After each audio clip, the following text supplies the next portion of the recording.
Good morning, all of you. Today we will start topic nomenclature of organic compound.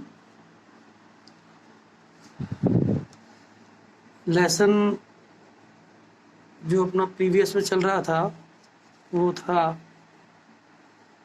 Carbon and it's a compound.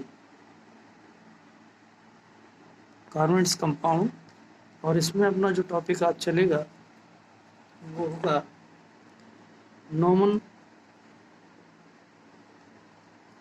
nomenclature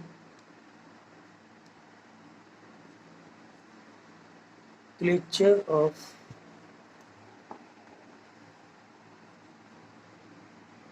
organic compound.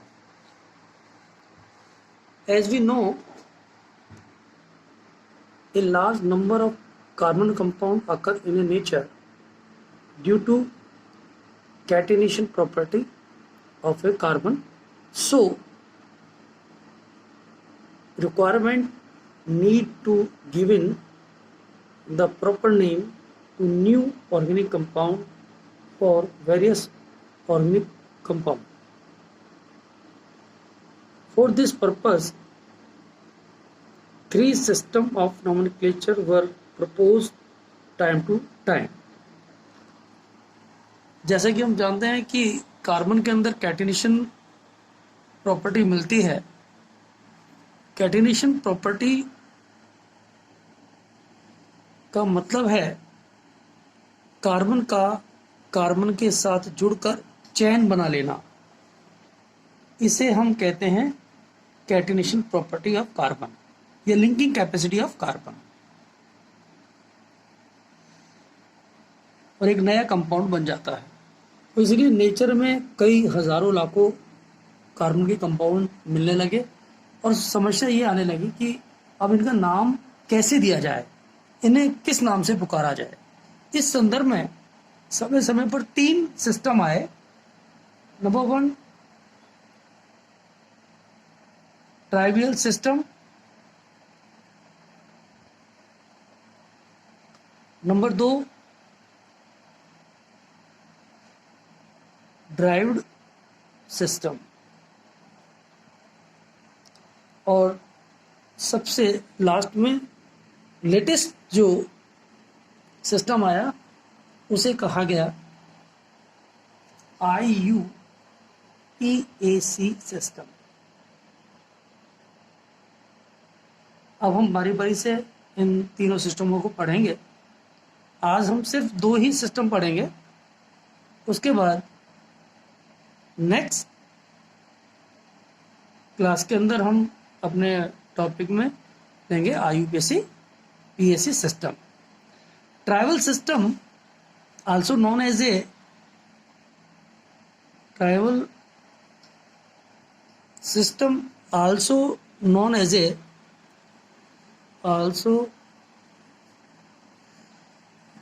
a common system. इसे हम common system भी कहते हैं बच्चों.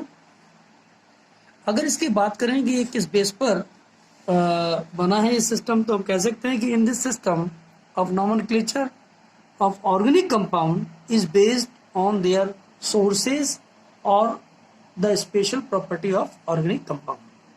इस system में हम किसी भी ऑर्गेनिक कंपाउंड का जो नेमिंग करते हैं, जो नेम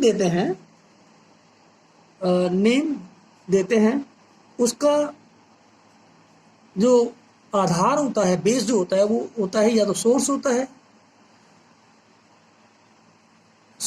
है या उसके अंदर कोई स्पेशल प्रॉपर्टी हो. इस आधार पर हम उस ऑर्गेनिक कंपाउंड को नाम देते हैं. उसका आधार क्या है, ये किस सोर्स से मिला है या उसमें कोई स्पेशल प्रकार की कोई प्रॉपर्टी है, तो उसके आधार पर हम इस ऑर्गेनिक कंपाउंड का नाम दे देते हैं. बच्चों हम कुछ एग्जाम्पल लेंगे. यहाँ पर organic compound CH4, it is in the form of gas. ये मिलती है हमें मार्शी एरिया से। मार्शी एरिया का मतलब है दलदल से। लैटिन भाषा में दलदल को हम कहते हैं मार्शी एरिया। तो ऑब्टेन्ड फ्रॉम मार्शी एरिया, तो इसका नाम हुआ marsh gas. It is known as a marsh gas, ठीक है, क्योंकि ये मार्शी एरिया से मिलता है। ऐसे ही कंपाउंड है CH3OH। ये कंपाउंड है CH3OH। This compound obtained from destructive distillation of would. ये वुड के डिस्ट्रक्टिव डिस्टिलेशन से मिलता है, इसलिए इस कंपाउंड का नाम हुआ वुड स्प्रिट। क्या नाम हुआ? Would spirit. Is it clear? ठीक ऐसे ही एक कंपाउंड है CH3COOH। Understand? This compound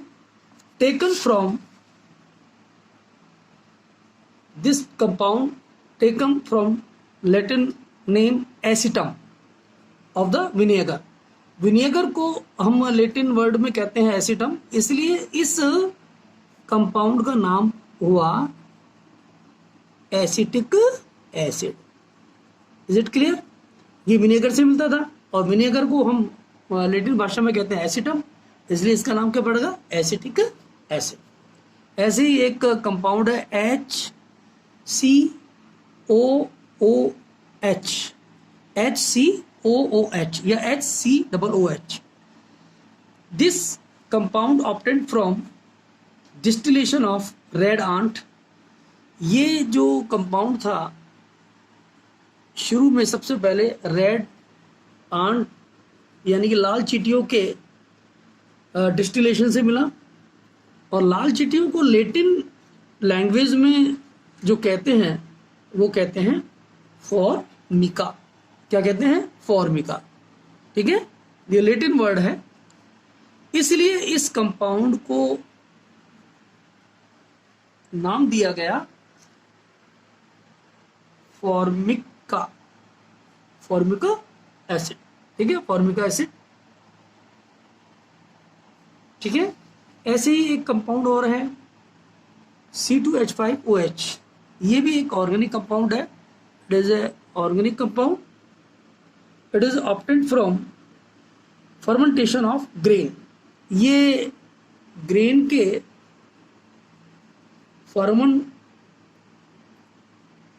fermentation से ऑब्टेन्ड होता है, इसीलिए इस ऑर्गेनिक कंपाउंड को हम कहते हैं ग्रेन एल्कोहल। क्या कहते हैं? Grain alcohol. ठीक ऐसे ही और भी एग्जांपल हैं। एक और कंपाउंड है COOH।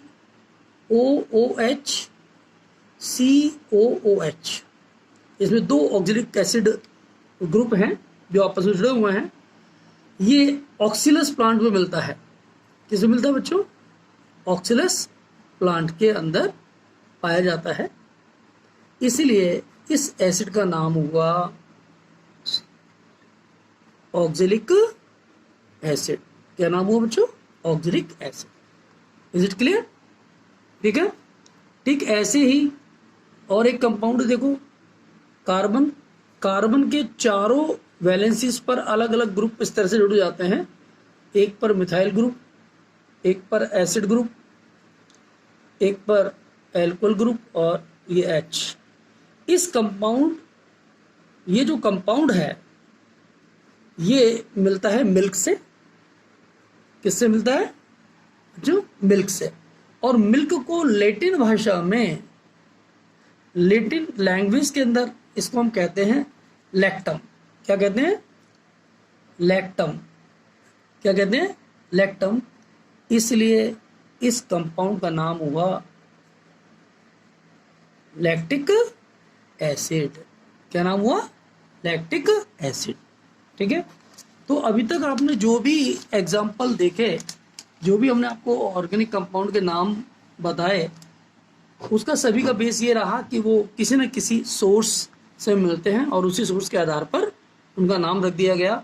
ऐसे देखिए एक कंपाउंड और है सी, 3 एसिड ग्रुप जुड़े हुए हैं और यहाँ एक एल्कोहल ग्रुप। ये एक प्रकार का एसिड है और ये सिट्रस फैमिली में मिलता है। सिट्रस फैमिली यानी नींबू कुल, तो इसलिए इसका नाम हुआ सिट्रस एसिड। क्या नाम हुआ बच्चों? Citrus acid. Is it clear? ठीक ऐसे ही ये जो अभी तक जितने भी अपन लोगों ने ऑर्गेनिक कंपाउंड का नाम देखा, उनके पीछे सिर्फ और सिर्फ जो बेस था वो था सोर्स, कि किस सोर्स से वो मिला और उसके आधार पर हमने उसका नाम रख दिया। इस सिस्टम के अंदर there is no scientific approach.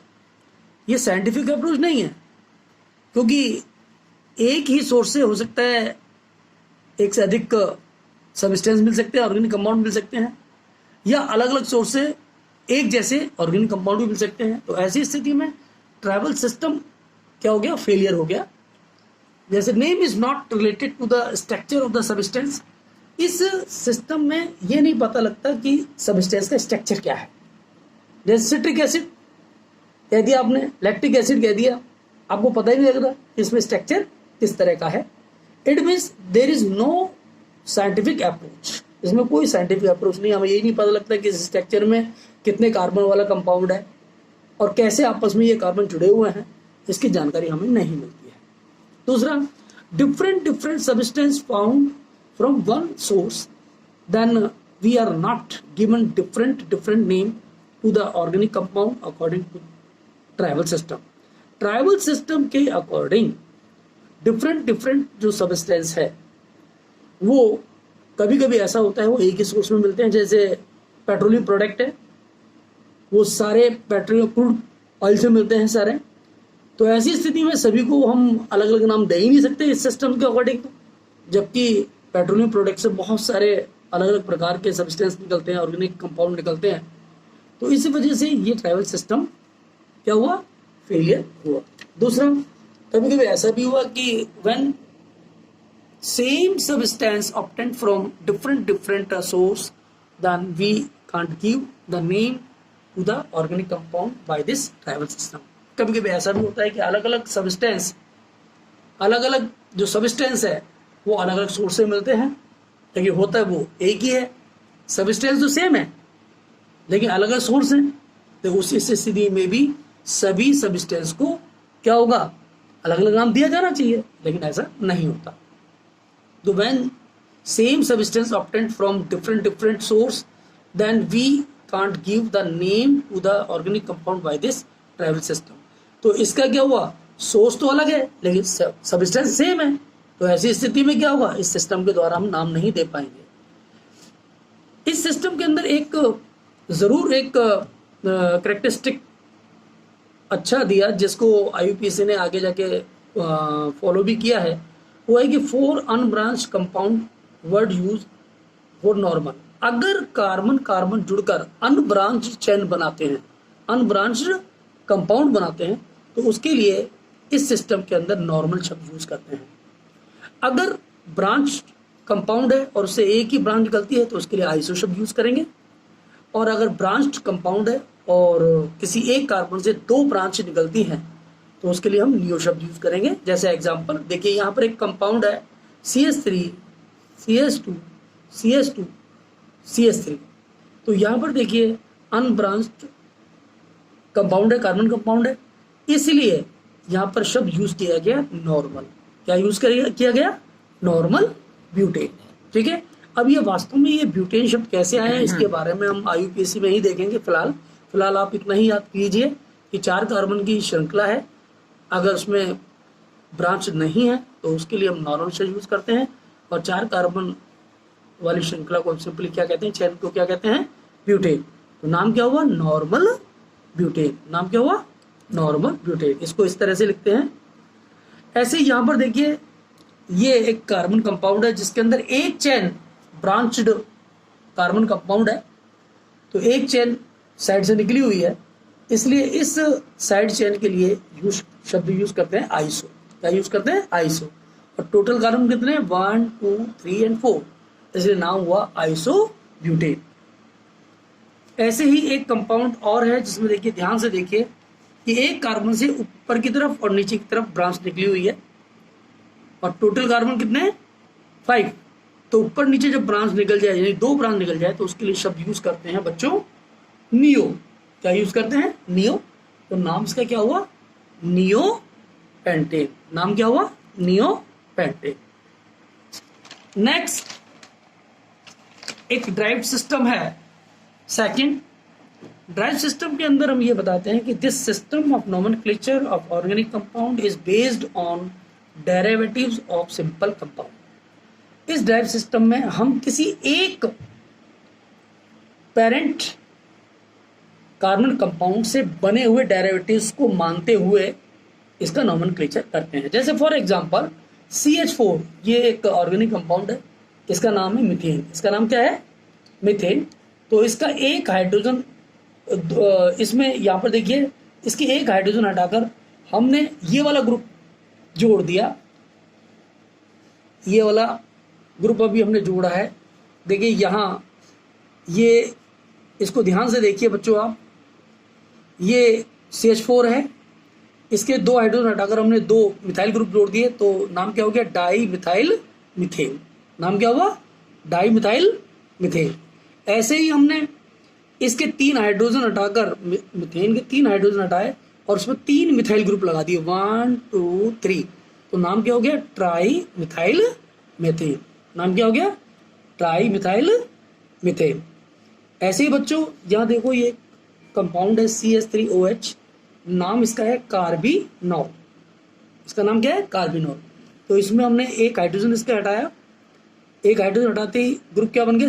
CH2OH, और यहाँ पर कौन सा ग्रुप लगा दिया? CH3। ये मिथाइल ग्रुप है, तो नाम क्या हो गया बच्चों? Methyl carbinol.